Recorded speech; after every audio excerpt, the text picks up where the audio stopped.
El Colusa TV, edición central de noticias. Desde Miami para el mundo, El Colusa, la nueva generación del periodismo.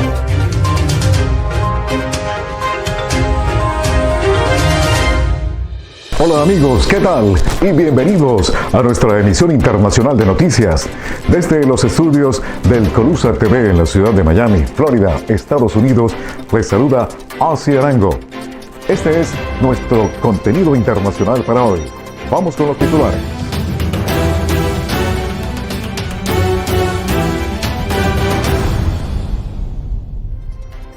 En Perú continúa la crisis por las protestas de la izquierda peruana con revueltas en Lima, donde han fallecido manifestantes que se han enfrentado a la policía, creando un caos en la ciudad.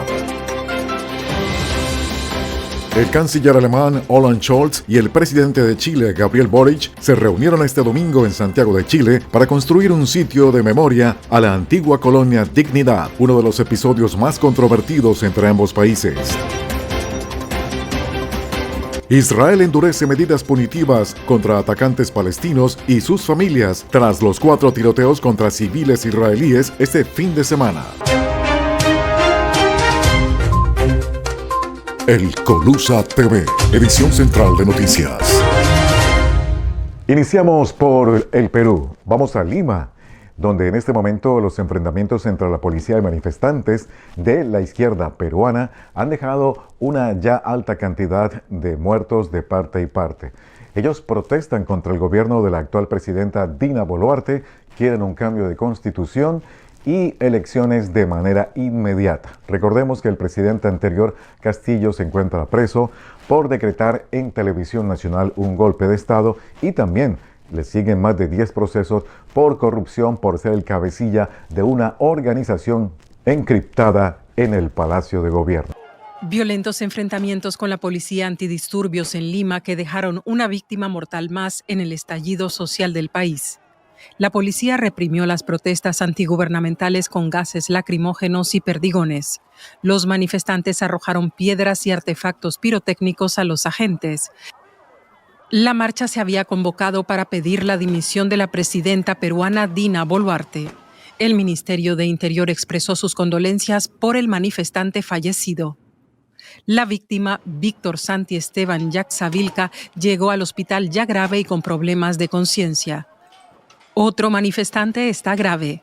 Por su parte, la policía también reportó 20 agentes heridos. El gobierno ha recibido numerosas críticas por el uso excesivo de la fuerza. Amnistía Internacional ya advirtió a principios de enero que debían cesar de inmediato con el uso innecesario y desproporcionado de la fuerza contra la población civil. Soy sangre inca, mi apellido es Yupanqui.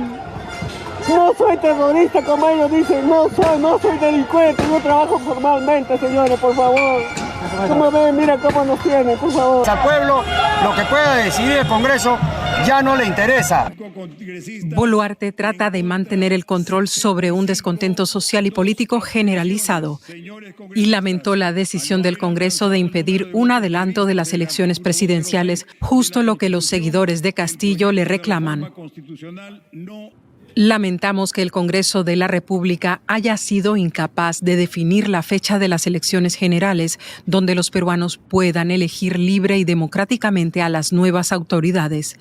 La presidenta de Perú instó a los legisladores a encontrar una salida a esta crisis política cada vez más profunda para evitar mayor derramamiento de sangre. Insistió en que es necesario adelantar las elecciones apenas unas horas después de que el Congreso votara en contra de la idea. Desde Washington, el Departamento de Estado de Estados Unidos urgió este viernes al diálogo y a la moderación de todas las partes. Y el canciller alemán Olaf Scholz visita Chile.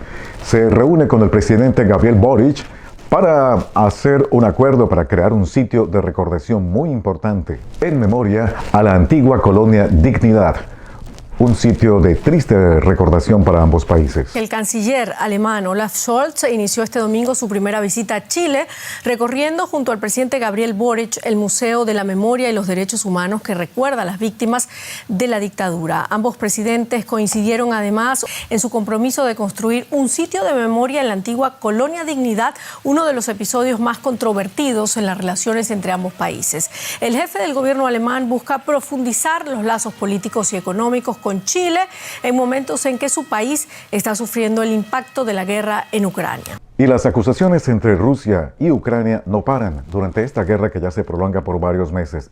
De una parte, Rusia dice que Ucrania atacó a algunos trabajadores ferroviarios, dejando algunas víctimas.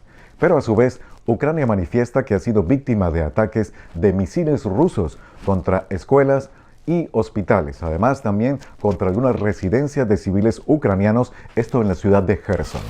Y las autoridades prorrusas que controlan la región sureña de Zaporilla acusaron al ejército ucraniano de bombardear deliberadamente un puente y matar a 4 operarios ferroviarios. Pero también de parte ucraniana se reportaron nuevos ataques rusos este domingo. También en Kherson, en el suroeste del país, denunciaron las autoridades locales un nuevo ataque que causó la muerte de 3 personas y daños en varias instalaciones civiles, entre ellas un hospital y una escuela, tras un bombardeo ruso en otra zona residencial. Y Rusia e Irán quieren llegar a un acuerdo para sus transacciones financieras, ya que ambos países se encuentran suspendidos del sistema global SWIFT, que no les permite trabajar como es debido comercialmente. Por eso, para beneficiarse ambos, quieren llegar a un acuerdo entre estos dos países. Irán y Rusia intensifican sus lazos militares y económicos desde que comenzó la guerra en Ucrania. Este domingo, ambos países dieron un nuevo paso en este sentido, firmando un acuerdo para interconectar sus sistemas bancarios. El objetivo es facilitar la comunicación y las transacciones bilaterales al margen de las sanciones internacionales que pesan sobre Teherán y Moscú. Todas las entidades financieras iraníes y buena parte de las rusas están excluidas del sistema SWIFT, el sistema interbancario de pagos predominantemente a nivel global. Israel endurece medidas contra atacantes palestinos durante 4 tiroteos que se han presentado este fin de semana y han dejado víctimas civiles israelíes. Un grito desgarrador cuando no hay palabras. El dolor se apoderó nuevamente de Jerusalén luego de que un hombre armado matara a 7 personas en una sinagoga el viernes. A sus familiares los espera tras este último adiós un duro camino por superar.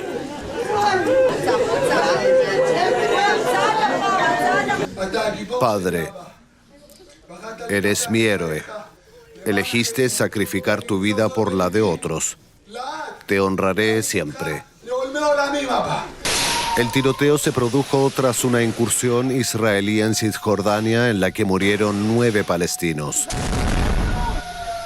El recrudecimiento de la violencia en los últimos días ha ido acompañado de actos vandálicos. El gobierno israelí ya tomó las primeras medidas. Israel precintó inmediatamente la casa del presunto atacante y se disponía a demolerla. Es el procedimiento habitual que sigue el gobierno contra los palestinos que matan a israelíes, pero la velocidad de la respuesta en este caso deja a la familia sin posibilidad de apelar. El nuevo gabinete del primer ministro Benjamin Netanyahu planea además excluir de la seguridad social y de las prestaciones sanitarias a las familias de los atacantes, facilitar la compra de armas a los israelíes e intensificar la recuperación de armas ilegales. Nuestra respuesta al terror es una mano firme y una reacción contundente, rápida y precisa. Es probable que esta última ola de violencia marque la agenda del jefe de la diplomacia estadounidense Antony Blinken en su próxima visita a Oriente Medio, donde se reunirá con Benjamin Netanyahu y con el líder palestino Mahmoud Abbas. Vamos a ver otros hechos que son noticia internacional en este resumen informativo del Colusa TV. El secretario general de la OTAN, Jens Stoltenberg, se reunió en Seúl con el ministro de Asuntos Exteriores, Park Ge-in, y otros altos funcionarios surcoreanos. El objetivo es reforzar los lazos en la región con países aliados de Estados Unidos en un contexto marcado por la guerra en Ucrania y la creciente competencia con China. Stoltenberg visitará Japón el lunes. Concluyó la segunda vuelta de unas elecciones parlamentarias en Túnez con una escasa participación electoral del 11%.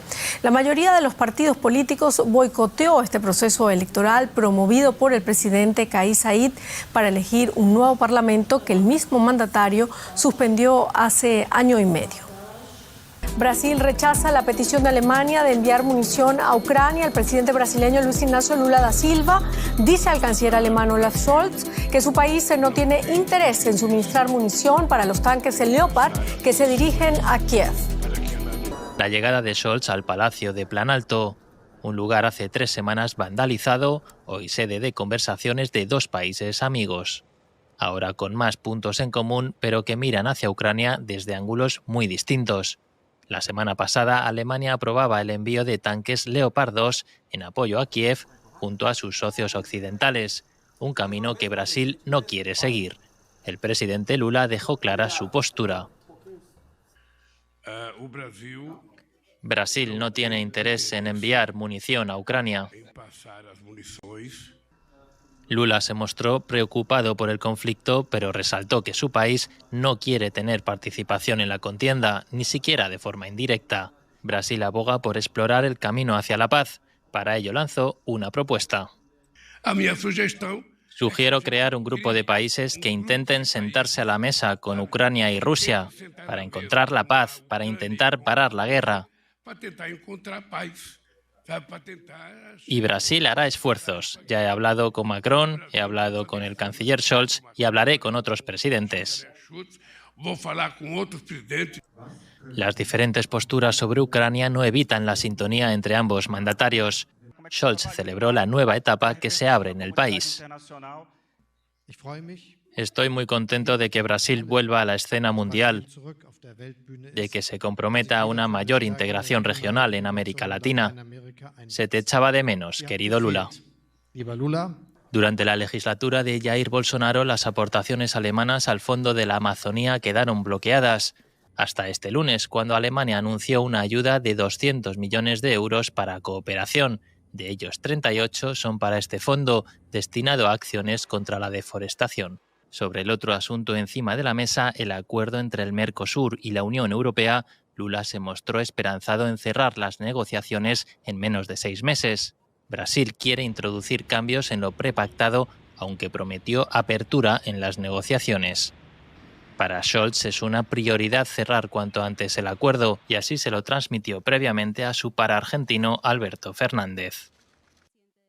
El viaje relámpago de Scholz reconstruye las relaciones de Alemania con los países del Cono Sur, pero deja patente también una brecha sobre qué tan diferente se percibe en ambos hemisferios la guerra en Ucrania. La lucha contra la corrupción está estancada en el continente americano, así lo constata el Índice de Percepción de la Corrupción 2022, hecho público este martes, que en general revela que solo el 5% de los países de todo el mundo han logrado hacer avances contra la corrupción desde el 2017. El informe señala a Dinamarca como la nación menos corrupta del mundo, seguida por Finlandia y Nueva Zelanda.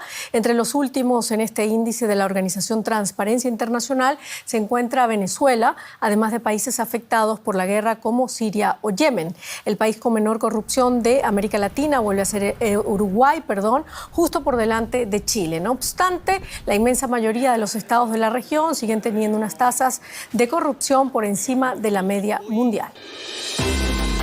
Amigos, muchísimas gracias por su compañía en esta emisión internacional de noticias del Colusa TV. Desde los estudios en la ciudad de Miami, Florida, en los Estados Unidos, les decimos que la pasen muy bien. Continúen con nosotros en nuestras redes sociales, en Instagram, en Twitter, en Facebook y en YouTube, como el Colusa TV. Ahí estamos 24 horas con la mejor información. Soy Ozzy Arango. Buen día. El Colusa TV, edición central de noticias. Desde Miami para el mundo, el Colusa, la nueva generación del periodismo.